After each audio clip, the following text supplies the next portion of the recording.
Ladies and gentlemen, we've got a special Move the Chains episode for you today. We got senior pastor in the house, Eric Geiger from Mariners Church. Eric, how Yeah. are you today? Man, I'm honored. I'm doing great. Now that you guys have me on your podcast finally, it's good to be here. Well, we appreciate you taking a few moments with us today. Again, Move the Chains, we're talking about small successes to add up to big wins, right? Trials, tribulations, setbacks. We want our listeners and viewers to know who the real Eric Geiger is. And obviously, those of us like myself who get to listen to you on a weekly basis, we're truly blessed to do so and listen to you deliver God's word. So we get to see the real you. But again, maybe just diving into some things that kind of made you into who you are today. So we'll kind of dive into it. You're from the Nolans area, right? New Orleans. I'm so proud of you, man. You said it right. New Orleans. Poland. So what was it like? Growing up there? Can you just describe again, just a little backstory, painting a picture for us? Home life, family life at that time, basketball fan, right? Grew up playing basketball as well. Yep. I was the only white guy in the basketball team in high school. They called me the Great White Hope, and I was so proud of that. That's great. Loved it. I grew up in an amazing family. My parents were new to the Christian faith. So my mom became a Christian when I was small, like 2 or 3 years old. She became a Christian reading the Bible. And she got to Mark chapter. She made a New Year's resolution to read through the whole New Testament. And it didn't take long. She got to the second book of the New Testament is the Gospel of Mark. And chapter 8 says, Jesus is speaking, if anyone wants to follow me, he must deny himself, pick up his cross and follow me. And my mom just sensed God calling her to follow him. And she wasn't even in a church. She just surrendered, she says, her will to God. And then when you become a Christian reading the Bible, you want to find a church that teaches the Bible. So she found this little small church down the street and started dragging my dad with her. And he went for several years before he became a Christian. We just go and, listen and check it out. He was super moral. He was a New Yorker. And so also an engineer, so intellectual, and he just was just testing it all to see if it was true. And then he became a believer.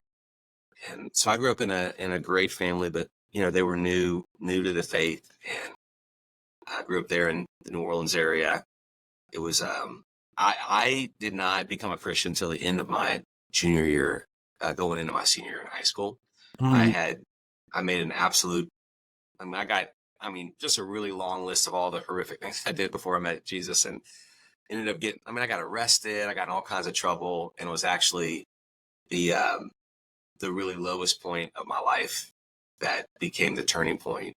My dad is a really big part of that. He walked into my room one night, and I was expecting like a major discipline session, which I enjoyed. I enjoyed. Deserved. I didn't enjoy it, but deserved. And he says, "There's nothing you'll ever do that will stop me from loving you. Wow. You're my son, no matter what." And Romans chapter 2 verse 4 says that it's God's kindness that leads us to repentance, and that was a moment for me of seeing the heart of God the Father really expressed through my earthly father. So that summer is when I became a Christian. So I go off to my senior year in New Orleans, which, man, in New Orleans, your senior year, you can get in all kind of trouble because you're 18 and you can do anything in New Orleans when you're 18. But I stayed home and played cards with my parents because my affections had changed so much from just the grace of God. So that is a really fast story of year 0 through year 18 for me growing up in New Orleans. How did that affect? So you were playing basketball, right, at that time? So, right, your senior year? Yeah. Yep. Yeah. And how did that affect your play time, your teammates, relationships there? Was that? Yeah. So I joke about it a bit. So when I got arrested, girlfriend's parents said, "Don't ever step foot on our property again." I was actually the vice president of Fellowship of Christian Athletes at my school, not because I was a godly guy, but just because I went to church and played hoops. they called me and said, you can't be the vice president anymore because of, my name was in the paper and everything when I got arrested. I was going to this leadership academy called Boys State. And they called and said, you can't come. So I lost all these things in my life. And then the basketball coach called me just to be sure I was going to make it to practice on Tuesday. So I lost everything but basketball, so basketball, I still was able to play. And I think it was progressive with my friends, both basketball friends, but also other friends from school, where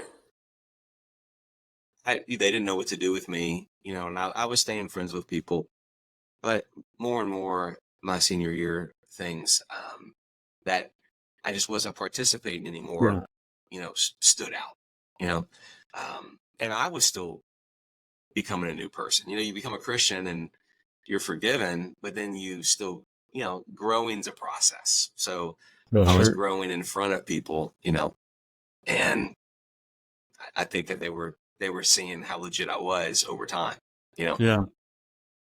So I have a long history with FCA. So interesting you bring Fellowship of Christian Athletes up, because I was actually on staff for many years and leading in ministry out here for a long time. But did that pop up back up when you kind of got? Was there? I guess my question: was there a coach or was there any mentors at that time as you became a Christian that kind of helped you through that time? Because that's really important, right? To have some backup and some people that are helping you through that. Did you have that?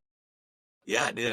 So I went to FCA camp. I remember which was a huge milestone after that. And then Darla Rebo was the school nurse where I went to high school, and she was actually the her husband was an athlete, and she was the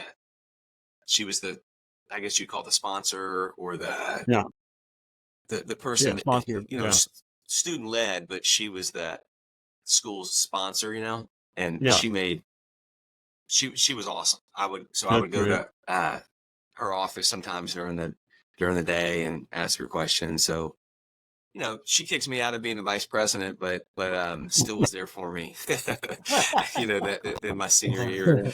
And which she should have done. I should, you shouldn't have a convict being the vice president. But in grace, she walked with me and made a big impact on my life that year. Oh, that's great. Good to hear. I was hoping you did get, thrown to the curb. No, they didn't. I only have good FCA memories. That's awesome. And Eric, so going back, so it's kind of eerie listening to you talk about your childhood. We actually share a very similar story. I was arrested in high school, kind of was a Christian, a holiday Christian per se, right? Growing up, grew up going to Mariners Christian School here in Costa Mesa, knew all the Bible verses. So I kind of pretended to walk the walk a little bit, but again, was just trying to find myself. Came from a split kind of home, parents divorced, and so didn't really have mother, father figures in the house all the time, a lot of moving and constant change, right? That's hard for any kid, regardless of, faith or, living situations with parents. It's always hard for kids to adjust to a lot of change. But can you point back? So I guess the thing is, I always knew that God was there, God was real, but I felt myself, I was kind of denying it. Did you kind of have a similar thing growing up? Because you didn't become a Christian till junior year, where you felt like it was more of denial, like you wanted to go against the grain, and you had God kind of knocking on your heart because your parents had gone to church from when you were 2 or so? Or was it more of just you had to go through some things to get to, God, knocking on your door loud enough where you let him in? Man, that's great. That's a great question, Jason. I think every person is different. What you said, that I do think is consistent for an adolescent is trying to find yourself, and that for sure was me. I mentally knew the Christian faith because of great parents and because I was going to church, but it was definitely just in my head and in my mind, God would not be the most thrilling thing I could do. Walking with God wouldn't be as fun or as exciting as these other things that I could do. And it wasn't until hitting rock bottom, and I think that I know that was really God's grace to me to either bring me to rock bottom or let me get to rock bottom based on my own choices, that caused me to look up. And then what I found was that he was actually better and more thrilling than all the things that I had pursued, you know, and that I would have a more beautiful sense of who I am, a more fulfilled sense of who I am. I would have a better identity than being known for whatever, you know, being known as this guy, or, you know, basketball player, or dating this person, or party animal, or whatever. That having the identity of being his would be and is the best identity, you know. But it took, I think it, I don't want that for my kids. I don't want my kids to have to hit rock bottom to see it, you know. But that's what it took for me. I'm just so dang stubborn and selfish that it took that for me, you know. That's good. I think Jason, hold on a second. Sorry, I took a quick little break here. So you were arrested, and I still let you marry Melissa? I know. After a long time, dude. I know. Yeah, I'm so glad to bring it up on the podcast. We might have to change our mind here, pal. Whoa, too late. You're stuck with me. I got two convicts on the podcast. Way to go! But you're married to my third daughter, so that's a little concerning. All right, man. We're he who's forgiven much loves much. That's what you can hold to. Here we go. I love it. Yeah. So Eric, real quick, I know you got two daughters, right? And they're probably So Melissa's my third daughter. You know, we have 4 girls. My wife married 42 years, 4 girls and a son. And so Jason, all of a sudden, so that Jason's, I've heard rumors about him. He shows up. You know, I hear him. My daughter's like interested in him at, you know, St. Andrews way back in the day. And anyway, he's got this Tahoe with, you know, muffler, super loud. And he's just, he was. He had the loud muffler. Oh, man. Right? Doesn't that scare you as a dad? Like the dude with the loud muffler? You let him in the family with a loud muffler? Oh, man. He had to go through it. It was good. But you know what? He's a good man, so I'm glad he did. But I didn't know you got arrested. I never heard that part of it. Yeah, hey, at least you could hear me coming home to drop your daughter off at night, right? You wasn't like sneaking around late. I heard me coming from down the street, so that's good stuff.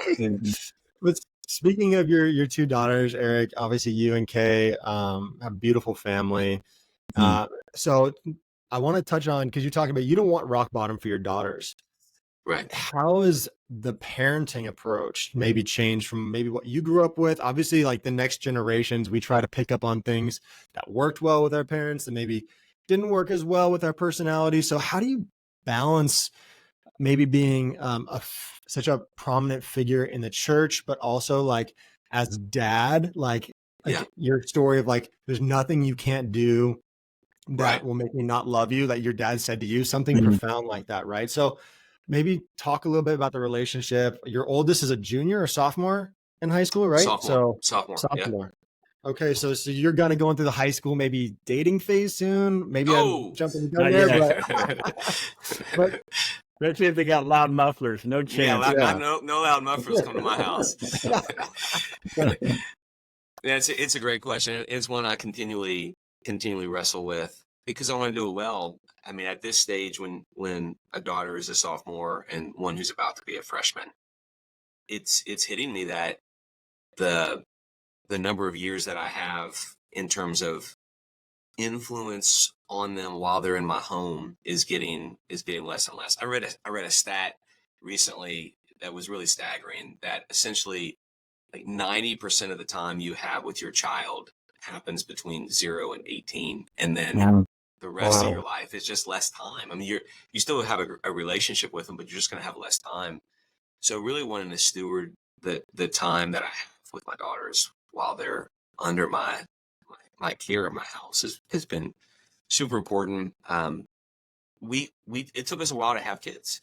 So because one of the advantages of that is it gave Kay and I a long time to think about what kind of parents we wanted to be. And parenting to me is more important than pastoring.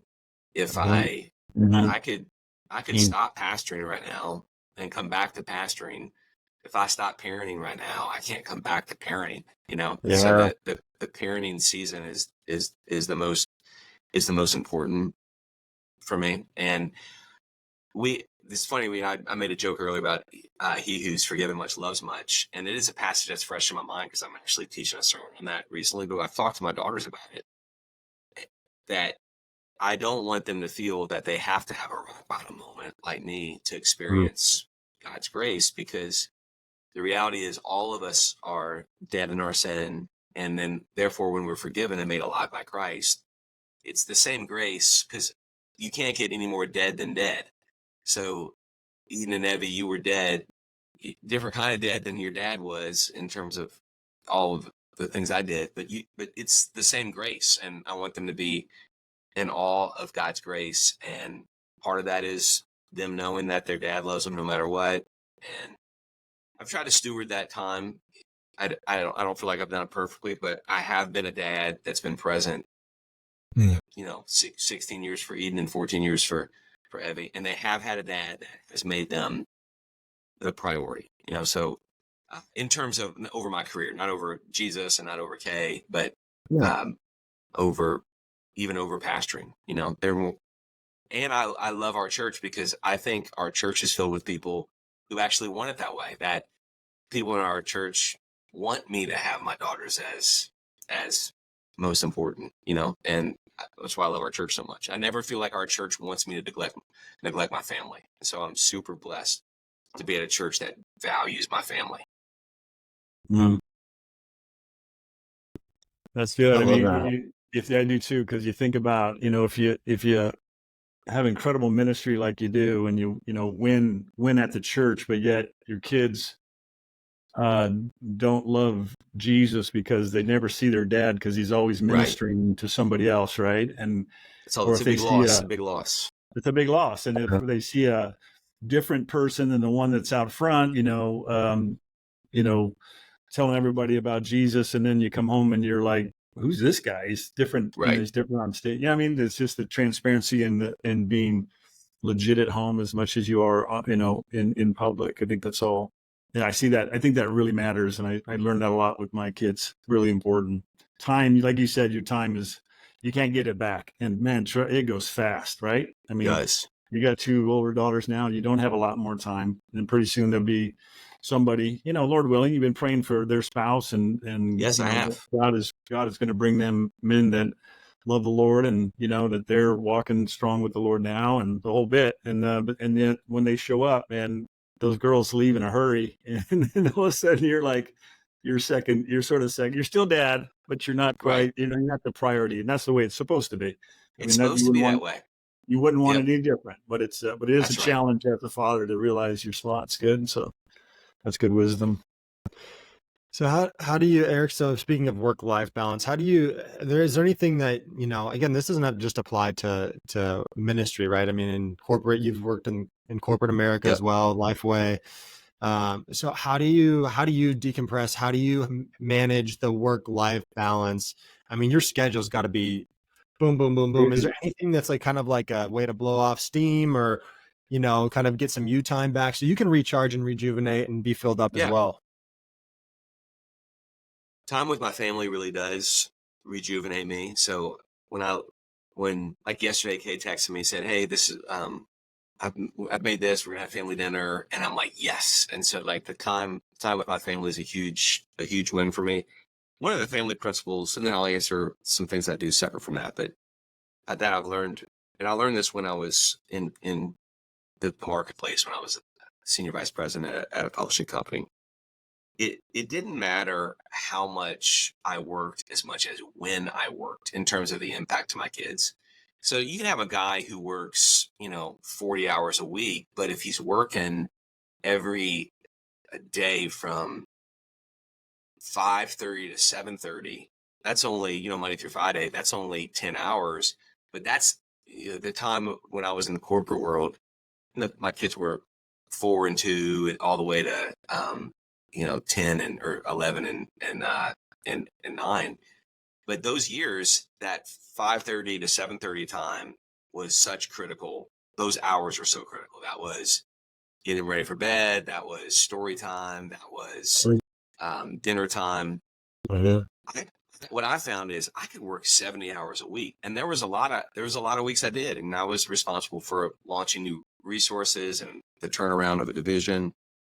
But if I could protect that 5:30 to 7:30 time and pick work back up after the kids went to bed or wake up super early, what I learned on being a dad is it didn't matter to my daughters how much I worked, but it mattered when I worked. And if I could protect the time to take them to school, if I could protect the time at dinner, I could work a ton of hours as long as I build safeguards in my life to really shepherd them, and not just shepherd my other responsibilities. So that was like the one hack that I learned during the marketplace days that I teach that to young guys on our staff who have little kids. Man, you could be, quote unquote, be a hero and only work 40 hours a week and totally neglect your family if you work the wrong 40 hours. It's about protecting the time with your kids. For me on the decompressing, man, Southern California has been so great for me. I love mountain biking so much. It's just beautiful up there. I enjoy that time. I enjoy being out with Kay, checking out new restaurants or going to the beach. Those times we live in an amazing place, and if you're going to pay taxes here, you're going to be on something. Right? That's very true. That is very, very true. I was thinking about your journey, Eric. I was kind of, most everybody now is going from California to Florida, and you kind of went Florida to California. You worked your way back here. Yeah, I did Florida and Tennessee, and then here. Yeah, people are. It's almost every week I'm getting an email. Hey, what's a church like Mariners in Nashville or in Jacksonville? Folks are leaving. Yeah, they're going the wrong way, man. They're going the wrong way. The direction's messed up.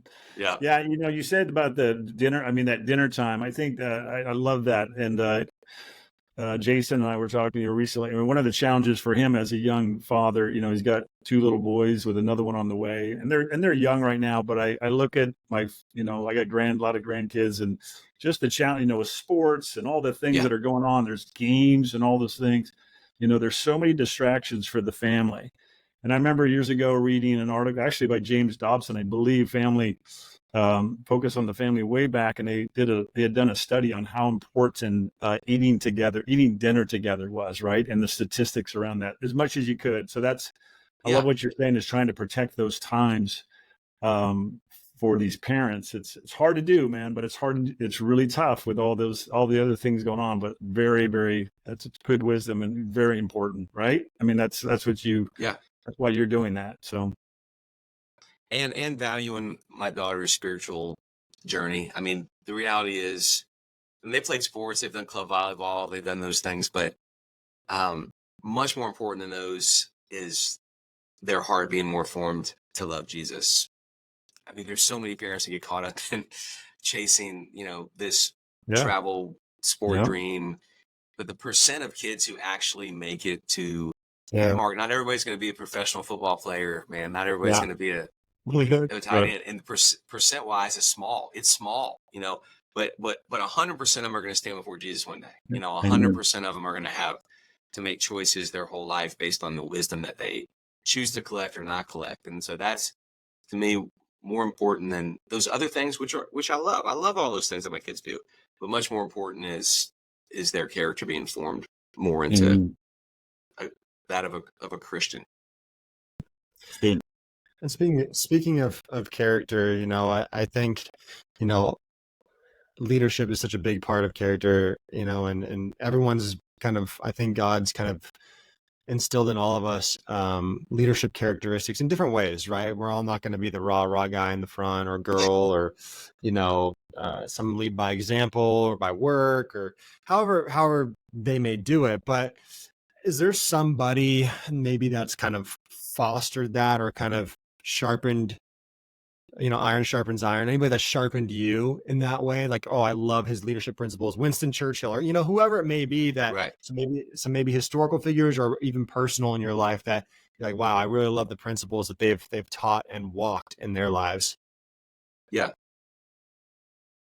most of my leadership growth, I mean, I've read a ton of books, and I've thankfully had organizations invest in me with executive coaches and those things, which have been really helpful.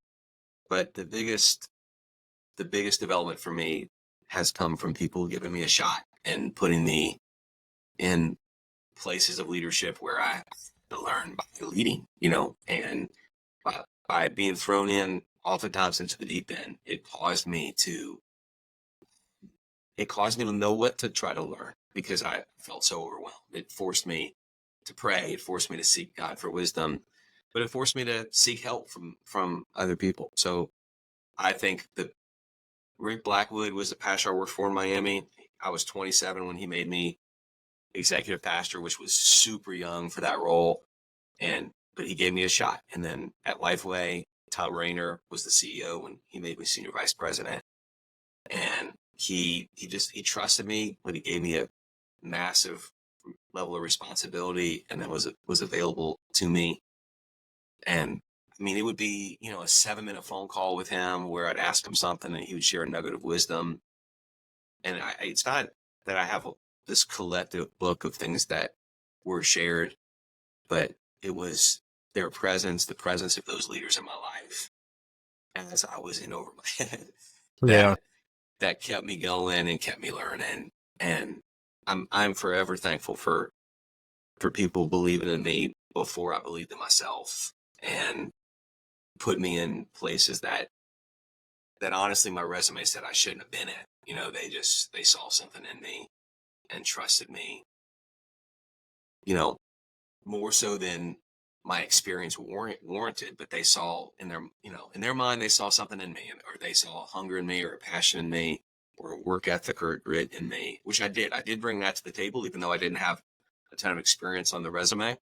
And the work, I think the work does the work of developing a leader. So more than something else, it's actually the work that does the work of development. Sink or swim, right? I mean, it's it's right. They threw Totally. you in. You gotta, Yes. you learn a lot. And I'm sure you had some fear in that, though. I mean, having to conquer when they threw you in there, was there some fear to that somewhat? Oh, a healthy gosh. fear, maybe? How'd you handle that part? Because there can be a fear of failure that kind of can even actually stifle a person, right? They're just like, I can't do it. I could fail. How have you dealt with fear in your life? So multiple times I felt completely overwhelmed. And now looking back, I have a theology of being overwhelmed being good. But when you're first overwhelmed, you don't necessarily see it as good. Looking back, it's like to grow muscles when you're lifting weights, you have to put more than you can handle. You have to actually overwhelm the muscles for them to grow. But I remember when I was executive pastor in Miami, and we announced to the church that we were launching new congregations, and then me feeling 2008 hit, and that was an economic, as everyone remembers, it was an economic crisis. It hit Southern California, it hit Miami hard, because real estate so much of it was tied up in real estate. And I remember being massively overwhelmed with how is this vision going to come to fruition when we have a resource vision gap? The vision's much bigger than the resources. Feeling, am I going to be embarrassed? But because what I've articulated, it's not going to happen. So I remember that. I remember when I was at Lifeway and we were launching new resources. And obviously when you launch new resources, you spend a lot of money in the development of those resources before you see the fruit of what you ship, before you see so you spend millions of dollars. And I was tasked to try to turn around this curriculum business. And we launched a new resource called the Gospel Project, but that took a ton of money to launch it. And I remember April to August that's the time that people were ordering, and just, hardly being able to sleep for those many months. How many people are actually going to buy this thing? And it wasn't just a night of restlessness. It was months of restlessness, and So yeah, I've had those nights where Kay's just wondering if I'll finally get up from the bed and just try to sleep on the couch because she's tired of me tossing and turning, you know? I've done that too. Yep. Yep. Been there for sure. So Yeah. speaking of the kind of maybe not nervousness, but fear, I think one of my favorite series that you've ever done at Mariners was On the Table. Yeah. And that was a huge undertaking. And I think a lot of people were ready, like before the series started, people were like ready to like jump on you, like Team Eric, yeah, like he's gonna give it to him, whatever it is, or like on the flip side, like Right. Eric, we're gonna come after you, like there's such polarizing subject. So I really want to know again, because I think you did a masterful job of explaining and preaching God's word, always bringing it back to the word. What was it like? Maybe not just preparing for that, but that one just sticks out in my mind because that's such a big topic in today's world. So can you explain maybe the process of how you kind of go through talking about some of these massive issues in today's world? Yeah, I mean that I would say, Jason, that actually is another one where you sense God leading you to do something, and there's then the gap of it hasn't happened yet, and you're wondering, wow, what have I gotten into? And you don't yet see the fruit on the other side. And I really believed that the church would benefit from clarity on some of these issues, and not just head knowledge clarity, but convictional clarity from the scripture, coupled with compassion, realizing that we aren't just talking about issues, but we're talking about people. And so let's bring clarity, but compassionate clarity. And I have this conviction more now after leading for in several different environments, where when in your gut, and as a Christian, you believe it's more than just your gut. You believe the Spirit of God has said, this is what we need to do. You get to a point where you need to do it no matter what the result is. So on the table, even though I knew we were gonna tackle some difficult issues, and that there was no way that everybody was gonna love everything I said, I really believe no matter what the end result is, I'm obeying Jesus, and he's led me to do this, and I'm let the chips fall where they may. He said, go, I'm going. And ultimately, I love the people that I pastor. I do. And I'm accountable for them and I care for them. But ultimately, at the end of my life, I'm going to stand and give an account to God for what I've said and if I've obeyed what he's directing me to do. So I had to preach that to myself, going into the topics, obviously some more controversial than others, but I got to the place where no matter what the result was going to be, I could lay my head in the pillow knowing that I have done what he asked me to do. Did Kay ever say, what are you doing? Are you doing this big topics? Like, man, this is this is crazy. Or like, maybe not that, but like, I'm sure she's been a good person in your corner, amazing person praying for you all the time. And I mean, I know I just see your relationship and stuff, but I mean, it must have been like sometimes she ever go, Eric, are you sure you want to talk about this like right now? Maybe not like, next summer or, anything. She's seen the wrestling that I go through for, we're married for 27 years now. And so she'll ask great questions and she'll push back. And then she says that she always sees something click. And when I'm talking about something with such conviction, she'll say, it's now to the point where you cannot not do something. So, she's just seen that in me, sustained. And I'm really thankful. I'm thankful for her asking, thoughtful questions, even pushing back. But then when she sees, okay, it's at another level of conviction for him, this is not just an idea on paper, then she moves into, let's do this. I'm with you. You have to do this. Don't, I mean, don't wuss out, go for it. Yeah, that's how when we get to that level, that's where she is. She's like, forget what anybody said. You go. Like she becomes I coach. love Yeah. that. That's Yep. She's amazing. Very great. good. It is. She's awesome. Yeah. What a teammate. That's great. She is. So the pursuit of the vulnerable versus the pursuit of the truth, I that always sticks in my head from your sermon.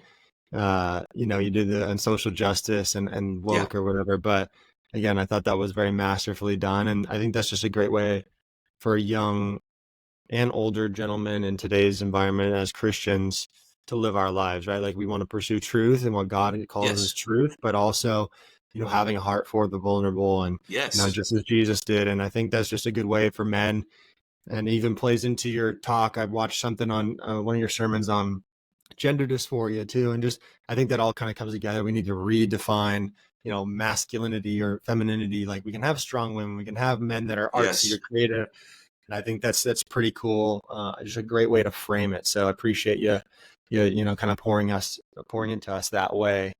But my question off of that comes, so as men in a world today that is polarizing, that seeks to destroy not us as men, but the world's broken. We all know that. So what are some ways that you've seen or that you might think that we can really let Jesus's light shine in an era that might seem quite dark?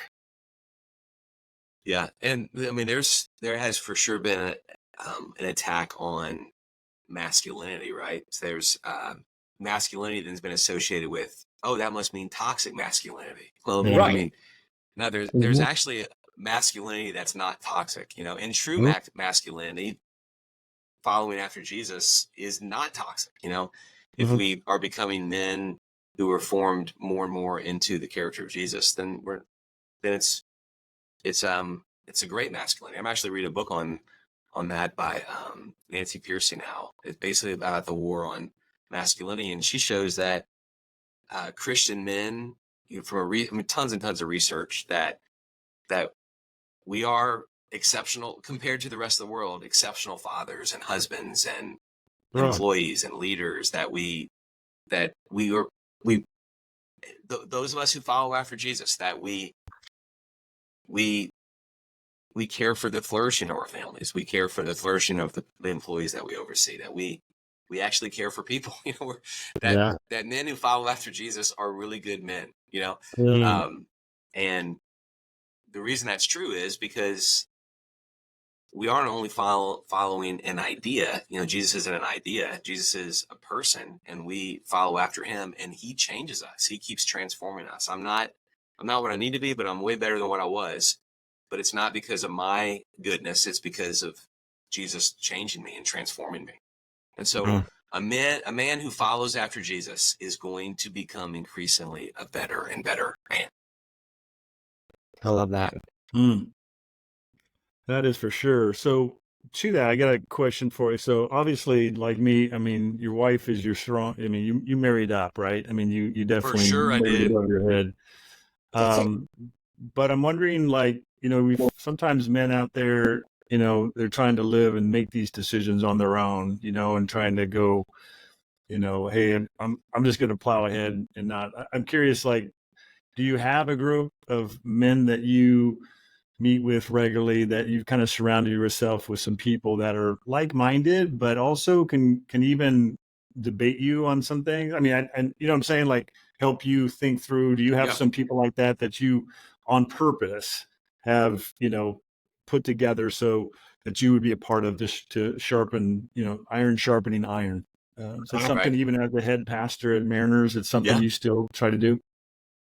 For sure. I'd say there's three groups of people who sharpen me on a consistent basis. So Kay and I are in a life group at our church, and there's Right. great men in that group who encourage me, but also can poke and challenge me. So that's a group that I'm in. And then at our church, our governance is an elder with a group of elders. So there's not like an outside board, of other pastors that oversee me. It's a group of men within our church that I'm accountable to. I have my annual evaluation with them next week. So they, Good luck. yeah, exactly. Thank you.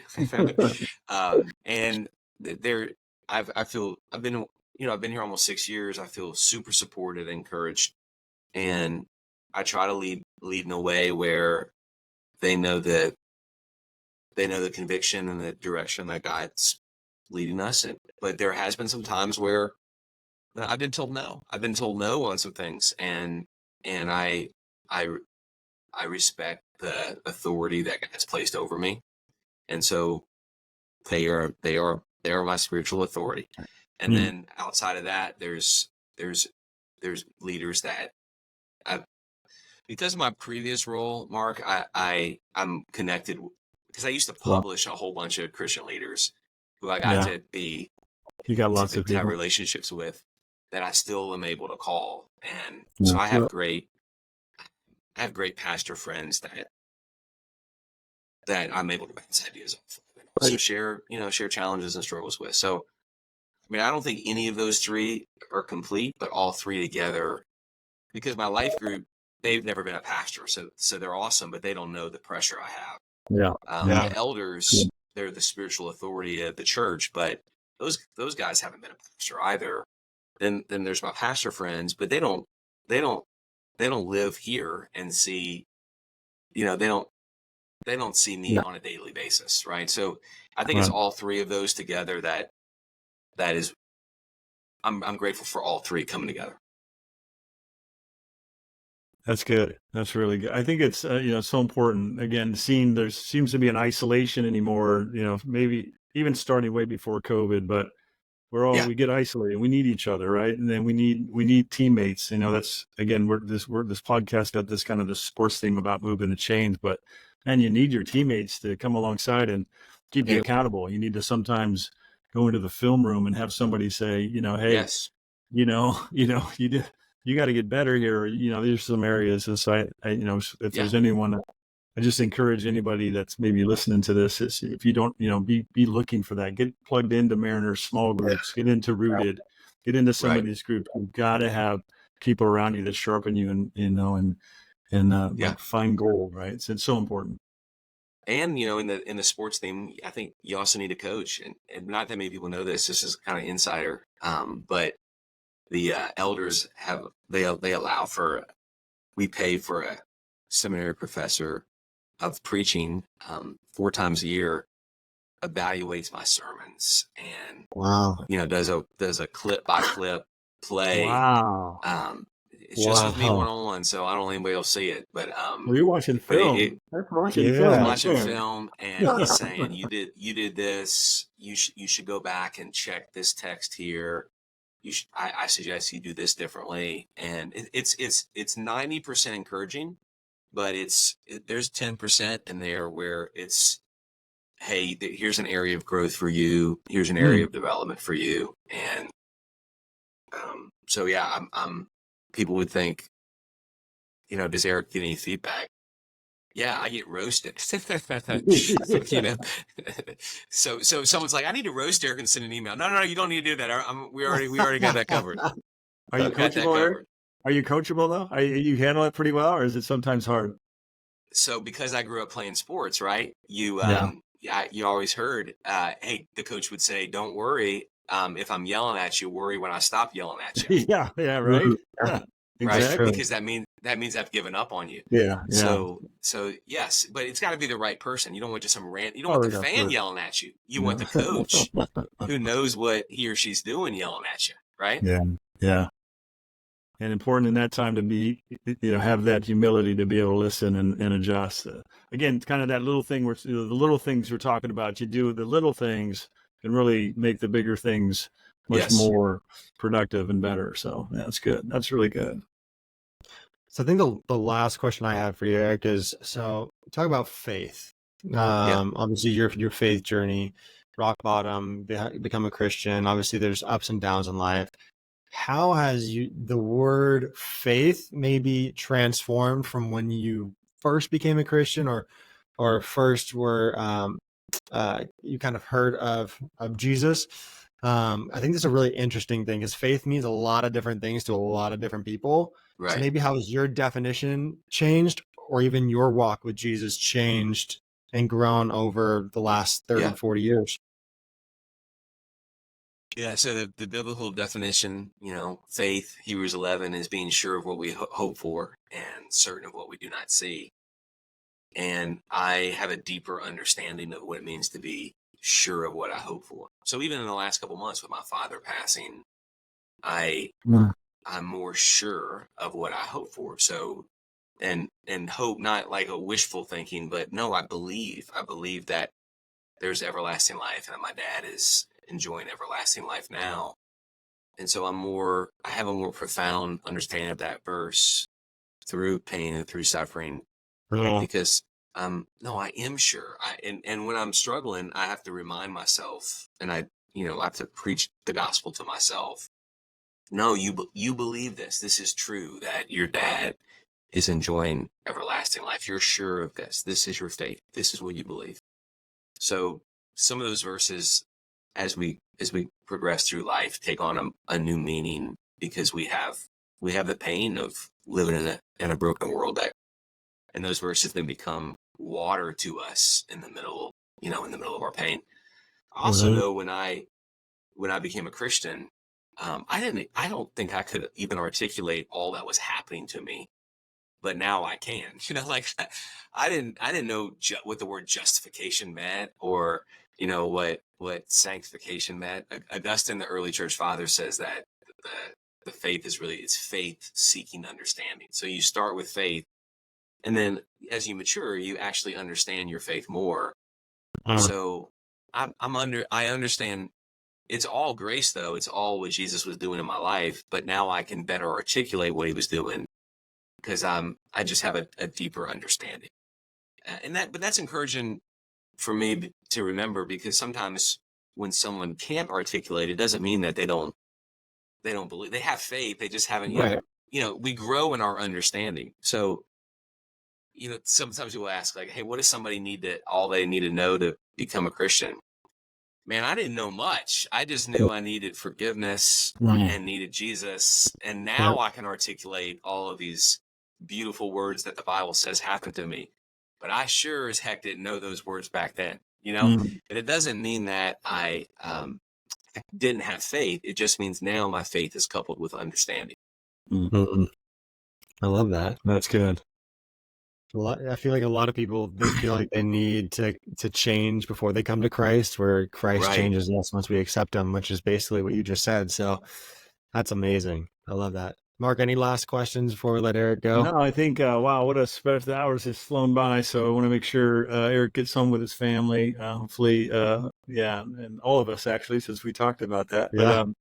But man, Eric, thank you for being a part of this and helping us move the chains today. I mean, I heard some just incredible nuggets of wisdom and gold in there. That I'd say, just the things that you chatted about, and kind of the principles that we talked about in regards to your upbringing, and the things that you learned along the way, and your sink and swim. I love that. And then even to the end here, what we're talking about, people around you that really helped you get to where you are.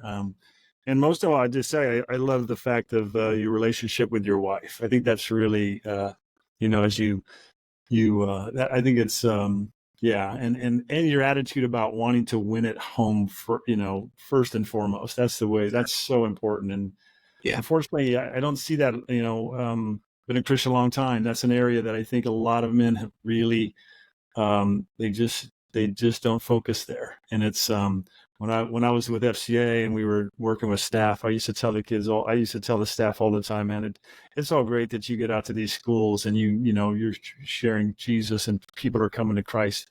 But man, what about your kids? And what are you, if you don't win there, you're going to be, 10, 20 years down the road here, you're going to be like, oh, bummer, I missed it. Totally. Don't miss it. Don't miss it. Don't. So Amen. That one really hit me today. And I think that's, I know somebody out there is going to be blessed and hopefully encouraged by that. That comments, good stuff. That was really good. Yep. Man, well, thank you. Thanks so much. It was fun to hang out. I enjoyed the conversation too. Appreciate what you guys are doing. Likewise. We'll see you. God bless. Awesome. See you guys.